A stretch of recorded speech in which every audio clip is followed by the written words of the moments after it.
Well, I'll try to give a synopsis.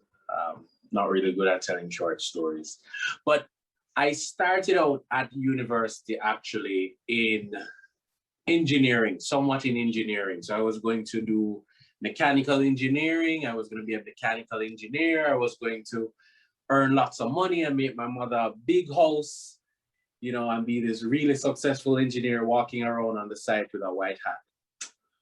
But I remember when that changed, and it was when I was in a class, I think it was a physics class, and we had about 3 hours of physics already. So we had 3 hours in the class, and the lecturer paused to ask if we wanted to continue. And it was at that point that I recognized that while I could do this, I did not want to do this. To me, 3 hours of physics on a day when you've had math and other engineering subjects was more than enough. And that was the turning point for me, because I realized that I didn't have the passion that my other classmates had. Because when the man asked if we wanted to continue with more physics, the classmates said yes. They were so excited about continuing with it, and I was not. So I went over to the Faculty of Education and Liberal Studies, and I basically asked them, give me the closest thing you have to Carmack without sending me over to Carmack.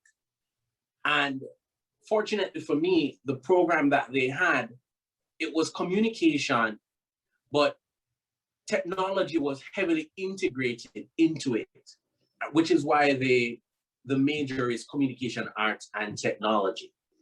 So that's how I got started in that, as it relates now to why I felt that connection to it in the first place. And it wasn't just like, oh, I couldn't make it in engineering, so I settled for communication.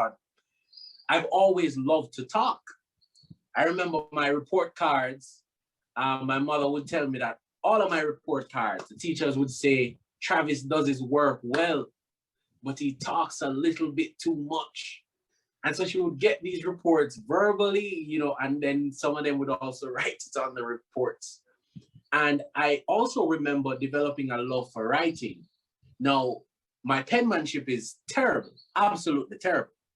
So when I say I developed a love for writing, it was the idea of you being able to tell a story on screen if you're a script writer. So I fell in love with movies because I recognized that here was somebody who had the responsibility to write this movie and then give it to someone to bring to life on the screen.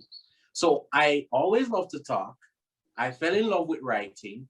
Naturally, those two combined to form a passion for communication. Right. So now if you were to look at a young Travis, you would be able to say, this guy is made for communications, but probably nobody knew that much about communications as a career field back then, to look at young Travis and say, you should go into communications, journalism, PR. So you had to kind of figure it out for yourself. And now you're here.